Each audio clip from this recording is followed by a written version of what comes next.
दोस्तों स्वागत है आपका भारत की बात में। दोस्तों आज भारत की बात में पूरे देश भर की टॉप न्यूज लेकर आए हैं आपके लिए। दोस्तों वीडियो स्टार्ट करने से पहले आपसे एक रिक्वेस्ट है, अगर आप नए आए इस चैनल पर तो फिर चैनल को सब्सक्राइब करके बेल आइकन भी प्रेस कर दीजिए और साथ में वीडियो को लाइक कीजिए, अपने दोस्तों के साथ शेयर भी कीजिए। तो चलो दोस्तों स्टार्ट करते हैं आज की भारत की बात में पूरे देश भर की टॉप न्यूज। दोस्तों पश्चिम बंगाल की 294 विधानसभा सीटों पर 8 चरणों में विधानसभा चुनाव होंगे। जी हां, चुनाव से पहले टीएमसी और बीजेपी लगातार रैलियां और सभाएं कर रही है। जी हां, राज्य में 2 मई को चुनाव परिणाम आने हैं। जी हां, चुनाव से पहले अलग अलग चैनल ओपिनियन पोल जारी कर रहे हैं। जी एबीपी न्यूज सीएनएक्स के ओपिनियन पोल के मुताबिक बंगाल में टीएमसी 154 से 164 सीटों के साथ सत्ता में वापसी कर सकती है। जी एबीपी न्यूज सीएनएक्स के ओपिनियन पोल के मुताबिक ममता बनर्जी एक बार फिर से राज्य की सत्ता पर आसीन होगी। इस बार टीएमसी की सीटें कम हो सकती है, लेकिन ममता बनर्जी की पार्टी राज्य की सबसे बड़ी पार्टी बनकर उभरेगी। ओपिनियन पोल के मुताबिक टीएमसी 154 से 164 सीटों के साथ सत्ता में वापसी कर सकती है। बीजेपी 102 से 112 सीटों के साथ राज्य की दूसरी सबसे बड़ी पार्टी बन सकती है। लेफ्ट और कांग्रेस गठबंधन के खाते में सिर्फ 22 से 30 सीटें और फिर अन्य को 1 से 3 सीट मिलने की संभावना है। दोस्तों उत्तर प्रदेश के मुख्यमंत्री योगी आदित्यनाथ ने एक गैर संवैधानिक बयान दिया है जिससे खलबली मच गई है। जी दरअसल उत्तर प्रदेश के मुख्यमंत्री योगी आदित्यनाथ ने कहा है कि सेक्युलरिज्म भारत की संस्कृति के लिए सबसे बड़ा खतरा है। जी उन्होंने चेतावनी देते हुए कहा है कि भारत के खिलाफ गलत प्रचार करने वाले लोगों को इसकी सजा भुगतनी होगी। जी सीएम योगी आदित्यनाथ ने कहा है कि यह शब्द धर्मनिरपेक्षता, भारत की समृद्धि परंपराओं को विकसित करने और फिर इसे वैश्विक मंच पर एक स्थान देने के लिए सबसे बड़ा खतरा है। जो लोगों को गुमराह कर रहा है, अपने फायदे के लिए जनता और फिर देश के साथ विश्वासघात करने वालों को बख्शा नहीं जाएगा। दोस्तों भारत में पेट्रोल डीजल की कीमतें आसमान छू रही है। जी ऐसे में भारत नेपाल सीमा पर बसे तस्करों ने नया तरीका निकाला है। 2 पहिया वाहन सहित अन्य छोटे वाहनों तथा साइकिल की मदद से डीजल पेट्रोल की तस्करी में जुट गए हैं। तस्कर बॉर्डर पार करके अपने वाहन लेकर नेपाल जा रहे हैं, पेट्रोल या डीजल भरवाते हैं और फिर वापस लौट आते हैं, जिसके कारण डीजल पेट्रोल की तस्करी बड़े पैमाने पर चल रही है। जी आपको बता दें कि नेपाल में पेट्रोल डीजल की कीमतें भारत की अपेक्षा यानी कि भारत की तुलना में काफी कम है, सस्ता है। जो पेट्रोल डीजल वहां के लोगों के लिए महंगा है, वो यहां के लोगों के लिए यानी कि भारत के लोगों के लिए सस्ता पड़ता है। नेपाल जाने के लिए किसी वीजा पासपोर्ट की भी जरूरत नहीं पड़ती है और तस्करी के लिए भारत नेपाल की खुली सीमा तस्करों के लिए मुफीद साबित हो रहा है। ऐसा नहीं है कि सीमा पर डटे एसएसबी के जवान कार्रवाई नहीं करते हैं, लेकिन तस्कर इतने होशियार हैं कि वे एसएसबी को चकमा देने में सफल हो जाते हैं। जी भारत के लोगों को नेपाल में पेट्रोल डीजल 20 से 25 रुपए सस्ता पड़ता है। 2 पहिया चालक तो बाइक लेकर नेपाल चले जाते हैं और टंकी फुल करके वापस लौट जाते हैं। नेपाल में पेट्रोल की कीमत भारतीय मुद्रा में 67 रुपए तथा डीजल 56 रुपए प्रति लीटर पड़ता है। वही भारतीय मूल्य पर गौर करें तो फिर यहां पेट्रोल 94-95 तथा डीजल 87-90 रुपए प्रति लीटर के हिसाब से बिक रहा है। दोस्तों बिहार के अररिया जिला से एक ऐसी खबर सामने आई है जिसे सुनेंगे तो आप भी हैरान रह जाएंगे। जी हां, बिहार के अररिया में एक बाप का 3 बेटा है, वो भी तीनों अमीर पैसे वाला है। इसके बावजूद तीनों बेटों ने मिलकर 6 सालों से पिता को एक कमरे में इस प्रकार बंद करके रखा जैसे उसने बेटों को जन्म देकर कोई गुनाह किया हो। जी हां, मानवता को शर्मसार करती एक ऐसे ही घटना कल अररिया जिला के जोगबनी बाजार में सनसनी फैल गई। जी हां, जब एक वृद्ध को उसके ही 3 कलयुगी बेटों द्वारा 6 सालों तक एक कमरे में कैद करके रखने का मामला सामने आया। जोगबनी वार्ड संख्या 11 बस स्टैंड स्थित एक पुराने जर्जर मकान की बंद पड़ी दुकान में 95 साल के वृद्ध राधा कृष्ण शाह को उसके ही तीनों बेटों ने बंद करके रखा था। मिली जानकारी के अनुसार वृद्ध के तीनों बेटे उपेंद्र शाह, राजेंद्र शाह और हरेराम शाह जो काफी सुखी संपन्न व्यापारी है, लेकिन इन तीनों बेटों के घर में पिता के रहने के लिए एक छोटी सी जगह भी नहीं मिल सकी। हालांकि वृद्ध के दूसरे नंबर का बेटा राजेंद्र शाह ही दिन में 2 बार आता था और वृद्ध को भोजन देकर फिर से दरवाजा बंद करके चला जाता था। जी हां, 6 सालों से वृद्ध ने सूरज की रोशनी भी ठीक ढंग से नहीं देखी थी। वही वृद्ध के कमरे में कैद होने की जानकारी कुछ लोगों ने मीडिया और प्रशासन को दी, जिसके बाद जोगबनी के थाना अध्यक्ष आफ्ताब अहमद उस स्थान पर दल बल के साथ पहुंचे और सभी की उपस्थिति में कमरे को खोलकर वृद्ध को बाहर निकाला गया। दोस्तों, केंद्र सरकार की ओर से देश के किसानों को पीएम किसान सम्मान निधि की 8वीं किस्त जल्द ही ट्रांसफर कर दी जाएगी। इस स्कीम में सालाना 6,000 रुपए आर्थिक सहायता दी जाती है। इसको 3 किस्तों में दिया जाता है। सरकार अब तक 7 किस्तों में 14,000 करोड़ रुपए ट्रांसफर कर चुकी है। अगर आप भी सरकार की इस योजना का फायदा लेना चाहते हैं तो फिर आपको कुछ शर्तों को पूरा करना होगा, तभी आप इसका फायदा ले सकते हैं। जी हां, आपको बता दूं कि पीएम किसान सम्मान निधि की इस योजना का लाभ उन्हीं किसानों को मिलता है जिसके नाम पर खेत होता है। जी हां, हाल ही में सरकार ने नियमों में कुछ बदलाव भी किया है। आपको बता दें कि इससे पहले जिनके पास पुश्तैनी जमीन होती थी उन्हें भी इस योजना का लाभ मिलता था, लेकिन अब सरकार द्वारा दी गई नई शर्त के मुताबिक खेती करने वाले किसान के पिता या फिर दादा के नाम से जमीन है तो फिर वो व्यक्ति इस योजना का हकदार नहीं है। जी, इसके साथ ही जो लोग खेती करते हैं लेकिन उनके पास खेती योग्य जमीन ही नहीं है तो फिर उन्हें भी पीएम किसान सम्मान निधि का लाभ नहीं मिलेगा। इसके साथ ही अगर कोई इनकम टैक्स रिटर्न फाइल करता है तो फिर उसे भी पीएम किसान सम्मान निधि का लाभ नहीं मिलेगा। इसमें वकील, डॉक्टर, सीए आदि भी इस योजना से बाहर है। दोस्तों, बिहार और गुजरात की तरह अब मध्य प्रदेश में भी पूरी तरीके से शराबबंदी के आसार नजर आ रहे हैं। जी हां, सूबे में शराबबंदी और नशाबंदी के लिए पूर्व मुख्यमंत्री और भाजपा की नेत्री उमा भारती ने सरकार के बाद संगठन को चिट्ठी लिखी है। जी हां, उन्होंने मध्य प्रदेश सरकार इकाई के अध्यक्ष विष्णु दत्त शर्मा को सूबे में शराबबंदी को लेकर चिट्ठी लिखी है। इसके पहले उन्होंने शिवराज सिंह चौहान सरकार को पत्र भेजा था। जी, संगठन को लिखे गए पत्र में उमा भारती ने राज्य में शराब की दुकानों पर प्रतिबंध लगाए जाने को लेकर जिला अध्यक्ष को और फिर विधायकों से सलाह लेने की भी बात कही है। जी, भाजपा नेत्री उमा भारती ने अपने पत्र में लिखा है कि समाज को स्वस्थ रखने की जिम्मेदारी सरकार की होती है, इसलिए हमें इससे रोकने के बारे में सोचना चाहिए। जी हां, वर्जित स्थानों पर शराब की दुकानों पर पूरी तरीके से प्रतिबंध लगाने के लिए जिला अध्यक्षों और विधायकों का सहयोग किया जाए। दोस्तों, इस साल कड़ाके की ठंड के बाद अब गर्मी भी लोगों को झुलसाएगी। यह पिछले साल की अपेक्षा में यानी कि पिछले साल की तुलना में इस बार अधिक गर्मी पड़ने की अपेक्षा है। मई माह के अंतिम सप्ताह तक तापमान 40 डिग्री सेल्सियस तक पहुंच जाएगा। वैसे मार्च के अंतिम सप्ताह में ही गर्मी अपने तेवर में आ जाएगी। यह भारतीय मौसम विभाग के पूर्वानुमान के अनुसार मार्च से मई तक गर्मी कई रिकॉर्ड तोड़ेगी। पिछले साल की तुलना में 2 से 3 डिग्री सेल्सियस तक तापमान में वृद्धि होने की संभावना है। यह दिन का तापमान 40 डिग्री या फिर उसके पार जा सकता है। यह सामान्य से अधिक तापमान रहेगा, जबकि न्यूनतम तापमान सामान्य के आसपास रह सकता है। मौसम वैज्ञानिक डॉक्टर गुलाब सिंह ने बताया कि पिछले साल सामान्य से अधिक बारिश हुई है, इससे इस वर्ष ठंड काफी पड़ी है, लेकिन जनवरी से मार्च तक एक भी दिन बारिश नहीं हुई है। जी हां, यह गर्मी के चरम पर रहने का संकेत है। गर्मी के साथ साथ उमस भी काफी परेशान करेगी, इससे लोगों को पसीना से भी तरबतर होना पड़ेगा। जी, उत्तर बिहार में पिछले 24 घंटे में तापमान में वृद्धि हुई है। रात के तापमान में करीब 2.4 डिग्री सेल्सियस की वृद्धि हुई। अधिकतम तापमान सामान्य से 0.6 डिग्री सेल्सियस अधिक रहा, जबकि न्यूनतम तापमान सामान्य से 4 डिग्री सेल्सियस अधिक रिकॉर्ड किया गया है। दोस्तों, शिक्षा के क्षेत्र में दिल्ली सरकार लगातार बेहतर काम कर रही है। जी हां, हाल ही में सरकार ने दिल्ली का अपना अलग शिक्षा बोर्ड बनाने का ऐलान किया था और अब सरकार ने शिक्षा के स्तर में सुधार लाने के लिए स्कूलों में छात्रों के लिए कंप्यूटर की सुविधा उपलब्ध करा दी है। जी हां, सरकार ने लगभग 97.56% स्कूलों में कंप्यूटर की सुविधा उपलब्ध कराकर डिजिटल इंडिया की ओर कदम बढ़ाया है। जी हां, डिजिटल लर्निंग के लिए 10,949 विद्यार्थियों को कंप्यूटर टैबलेट उपलब्ध कराए गए हैं। जी हां, ये सब जानकारी राज्य सरकार ने आर्थिक सर्वेक्षण रिपोर्ट में दी है।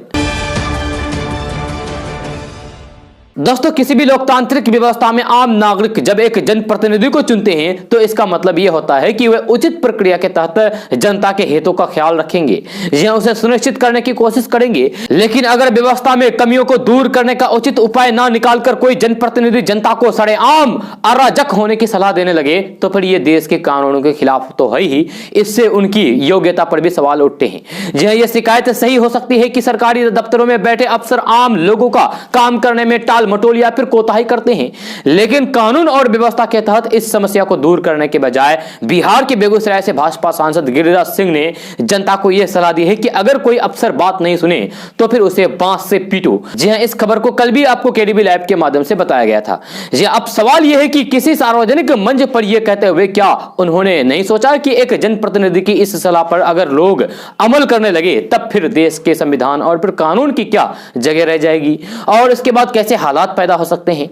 यह देश में जो व्यवस्था और नौकरशाही काम कर रही है, उसके कामकाज में अगर कहीं भी गड़बड़ी होती है तो इसी में विधि व्यवस्था की तरीके से प्रशासनिक सुधार के लिए जनता अपने जनप्रतिनिधियों को विधायिका में भेजती है।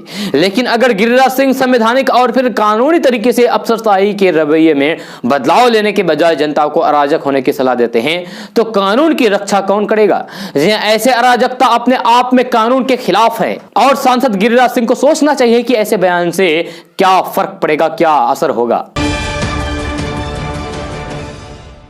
दोस्तों, प्लुरल्स पार्टी ने अंतर्राष्ट्रीय महिला दिवस पर महिलाओं को सम्मानित करके पार्टी का पहला स्थापना दिवस मनाया है। जहां मुजफ्फरपुर के अमरपाली ऑडिटोरियम में कार्यक्रम आयोजित की गई। इस दौरान पार्टी के राष्ट्रीय अध्यक्ष पुष्पम प्रिया चौधरी ने बंगाल चुनाव को लेकर बिहार के सत्ता दल के नेता नीतीश कुमार और नेता प्रतिपक्ष तेजस्वी यादव पर तीखा प्रहार किया। जहां पुष्पम प्रिया चौधरी ने यहां बंगाल चुनाव पर भी अपनी बात रखी। उन्होंने प्रधानमंत्री नरेंद्र मोदी पर भी हमला बोला और उनके नए लुक पर भी चुटकी ली। जहां प्लुरल्स पार्टी की नेत्री ने कहा कि पीएम मोदी ने कवि गुरु रविंद्रनाथ टैगोर के तरह दाढ़ी बढ़ा ली है, लेकिन इससे वे बंगाल चुनाव नहीं जीत पाएंगे। जी हां, वहीं उन्होंने पश्चिम बंगाल विधानसभा चुनाव में सक्रिय बिहार के दो पार्टियां जदयू और राजद के नेता पर भी हमला बोला है। पुष्पम प्रिया चौधरी ने सीएम नीतीश कुमार और नेता प्रतिपक्ष तेजस्वी यादव पर भी परिवारवाद और फिर भ्रष्टाचार को बढ़ावा देने का आरोप लगाया है। दोस्तों, पश्चिम बंगाल में विधानसभा चुनाव के लिए खेल शुरू हो गया है। जी ममता बनर्जी के पार्टी तृणमूल कांग्रेस यानी कि टीएमसी ने अपने सारे उम्मीदवारों की लिस्ट पिछले हफ्ते ही जारी कर दी। उधर प्रधानमंत्री नरेंद्र मोदी ने रविवार को कोलकाता के ऐतिहासिक ब्रिगेड परेड मैदान पर विशाल रैली करके चुनावी बिगुल बजा दिया है। जी लेकिन अभी तक असदुद्दीन ओवैसी की पार्टी एआईएमआईएम ने अपने उम्मीदवारों का ऐलान नहीं किया है। कहा जा रहा है कि ओवैसी फिलहाल राज्य की चुनावी गहमागहमी पर नजर टिकाए हुए हैं और जल्द इस बात का ऐलान कर देंगे कि वो कितने सीटों पर चुनाव लड़ने वाले हैं। जी एआईएमआईएम के राष्ट्रीय प्रवक्ता और बंगाल के कोऑर्डिनेटर असीम वकार का कहना है कि पार्टी को बंगाल से अच्छे फीडबैक मिल रहे हैं। ऐसे में जल्द ही उम्मीदवारों की घोषणा कर दी जाएगी। सूत्रों के मुताबिक एआईएमआईएम 20 सीटों पर चुनाव लड़ सकती है। जी उधर सोमवार को ओबीसी ने कहा है कि वक्त आने पर वे बंगाल के बारे में चर्चा करेंगे। लिहाजा पार्टी इस बात के इंतजार में है कि आखिर कब एआईएमआईएम की लिस्ट आएगी। दोस्तों, 5 राज्यों में विधानसभा चुनाव को लेकर सरगर्मी बढ़ गई है। कई राज्यों में 27 मार्च को पहले चरण की वोटिंग है। इस बीच अंग्रेजी न्यूज चैनल टाइम्स नाउ और सर्वे एजेंसी सी वोटर ने साझा ओपिनियन पोल निकाला है। 5 राज्यों में जनता का मूड भांपने की कोशिश की गई है। ओपिनियन पोल के मुताबिक असम में बीजेपी फिर से सत्ता में लौटती हुई दिखाई दे रही है। भगवा पार्टी यानी कि बीजेपी को 126 विधानसभा में से 67 पर जीत हासिल होती दिखाई दे रही है।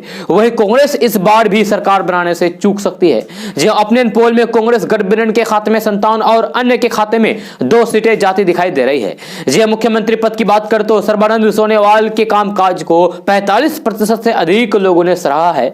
वह उन्हें फिर से असम का मुख्यमंत्री बनते देखना चाहते हैं। अब केरल की बात करते हैं तो केरल की बात करें तो यहां आगामी विधानसभा चुनाव में लेफ्ट डेमोक्रेटिक फ्रंट यानी कि एलडीएफ को कुल 140 सीटों में से 82 सीटों पर जीत हासिल होने की संभावना है। पोल सर्वे के अनुसार यूनाइटेड डेमोक्रेटिक फ्रंट यानी कि यूडीएफ 56 सीटों पर कब्जा कर सकती है, जबकि भारतीय जनता पार्टी यानी कि भाजपा सिर्फ 1 सीट जीत सकती है। जी एलडीएफ के वोट शेयर में 2016 में 43.5% से घटकर 2021 में 42.9% होने की संभावना है। यह 0.6% के नुकसान की संभावना है। यूडीएफ का वोट शेयर 2016 में 38.8% से घटकर 2021 में 37.6% होने की संभावना है। केरल के मुख्यमंत्री पिनाराई विजयन की लोकप्रियता राज्य में चरम पर है। जिन्हें 42.34% लोग सीएम के प्रदर्शन से बहुत संतुष्ट है, खुश है। यह सबसे पसंदीदा सीएम के दौर में भी वे विजयन सबसे ऊपर हैं। केरल में सर्वेक्षण में शामिल 55.84% लोगों ने राहुल गांधी को प्रधानमंत्री के रूप में पसंद किया है, जबकि 31.95% लोगों ने नरेंद्र मोदी को प्राथमिकता दी है। अब तमिलनाडु की बात करो तो तमिलनाडु में कांग्रेस गठबंधन की सरकार बन सकती है। जी हां, संयुक्त प्रगतिशील गठबंधन यानी कि यूपीए को तमिलनाडु विधानसभा चुनाव में 158 सीटें मिलने की संभावना है। ओपिनियन पोल के मुताबिक इस चुनाव में 60 सीटें की वृद्धि हो सकती है। वही एनडीए के खाते में महज 65 सीटें आती दिखाई दे रही है। यह तमिलनाडु विधानसभा चुनाव 6 अप्रैल को एक ही चरण में होंगे और मतों की गिनती 2 मई को होगी। राज्य में 16वीं विधानसभा के लिए 6,28,23,749 मतदाता उम्मीदवारों का चयन करेंगे। चले अब अंत में बात करते हैं पुडुचेरी के बारे में। जी हाँ, तो पुडुचेरी में भाजपा की सरकार बनती दिखाई दे रही है। जी हाँ, सर्वे के अनुसार पुडुचेरी में भारतीय जनता पार्टी यानी कि भाजपा के नेतृत्व में राष्ट्रीय जनतांत्रिक गठबंधन यानी कि एनडीए की सरकार बनती दिखाई दे रही है। ओपिनियन पोल के अनुसार यहां एनडीए के खाते में 30 सीटों में से 18 सीटें जाते दिखाई दे रही है। जी हां, आपको बता दूं कि पिछले चुनाव में बीजेपी के खाते में 12 सीटें गई थी। इस बार भगवा पार्टी यानी कि भाजपा को 6 सीटों का फायदा होता दिखाई दे रहा है। दोस्तों, एआईएमआईएम चीफ असदुद्दीन ओवैसी ने सीएम योगी की धर्मनिरपेक्षता वाले बयान को लेकर निशाना साधा है। जहां उन्होंने कहा है कि सीएम योगी वाहियात बयान देकर मुख्यमंत्री पद की तौहीन कर रहे हैं। संविधान के आर्टिकल 14, 19, 22, 25 में धर्मनिरपेक्षता दर्शाया गया है। भारत सेक्युलर देश है क्योंकि हमारे फाउंडिंग फादर ने ऐसा ही चाहा। अगर भारत की इज्जत नहीं हो रही है तो फिर पीएम मोदी से मुख्यमंत्री को शिकायत करनी चाहिए। चीन हमारी जमीन पर है, पेट्रोल डीजल की कीमत आसमान छू रही है, किसान आंदोलन कर रहे हैं, देश में बेरोजगारी बढ़ रही है, तो क्या यह सब धर्मनिरपेक्षता की वजह से है? ओबीसी ने सवालिया अंदाज में पूछा कि लिबर्टी का मतलब क्या होता है? वे संविधान की तौहीन कर रहे हैं। डबल चेहरा है इनका। 6.5 सालों में आपकी सरकार है, इसके बावजूद अगर इज्जत नहीं मिल रही है तो फिर इसका मतलब है कि सरकार फेल है। धर्मनिरपेक्षता के नाम पर कोई भूमिजन कर रहे हैं। आप जिस पद पर बैठे हैं उसका कोई मजहब नहीं होता है। किसी प्रदेश के मुख्यमंत्री वाहियात बातें कर रहे हैं और भारतीय जनता पार्टी चुप है। यह संघ परिवार का असली चेहरा अब सामने आ रहा है। दिशा रवि केस में कोर्ट के जजमेंट मंत्रालय को पढ़ने चाहिए और अपना कोर्स करेक्शन करना चाहिए। दरअसल आपको बता दूं कि मामला यह है कि सीएम योगी ने शनिवार को एक कार्यक्रम के दौरान कहा था कि धर्मनिरपेक्षता वैश्विक स्तर पर भारतीय परंपरा के लिए बड़ा खतरा है, यह जो आपको पहले भी इस वीडियो के माध्यम से बताया गया है। साथ में आगे योगी आदित्यनाथ ने कहा है कि जो लोग भारत के खिलाफ प्रोपेगेंडा फैला रहे हैं उन्हें सजा भुगतनी होगी। मुख्यमंत्री योगी आदित्यनाथ ने शनिवार को एक कार्यक्रम में चेतावनी लहजे में कहा है कि अपने स्वयं के लाभ के लिए यानी कि अपने खुद के लाभ के लिए लोगों को गुमराह करने और फिर देश को धोखा देने वालों को बख्शा नहीं जाएगा। जो लोग कुछ पैसों के लिए भारत के बारे में झूठी बातें फैला रहे हैं उन्हें कार्रवाई का सामना करना होगा। दोस्तों, असम विधानसभा चुनाव की तैयारी में जोर शोर से जुटी भारतीय जनता पार्टी को तगड़ा झटका लगा है। जब विधानसभा चुनाव में टिकट कटने से नाराज असम सरकार में मंत्री रहे सुम रोहंगहांग ने भाजपा छोड़कर कांग्रेस का दामन थाम लिया है। माना जा रहा है कि कांग्रेस दीपू विधानसभा सीट से सुम होंगहांग को चुनाव मैदान में उतार सकती है।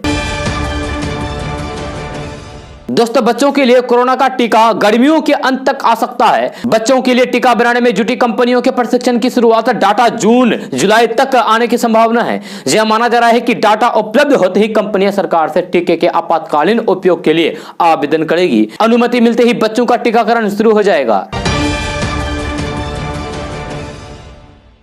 दोस्तों, आज का न्यूज़ बस यहाँ तक। कैसा लगा जरूर अपना सुझाव दीजिएगा नीचे कमेंट बॉक्स में कमेंट करके। अगर आप नए आए इस चैनल पर तो फिर इस चैनल को सब्सक्राइब करके बेल आइकन को भी प्रेस कर दीजिए और साथ में वीडियो को लाइक कीजिए, अपने दोस्तों के साथ शेयर भी कीजिए।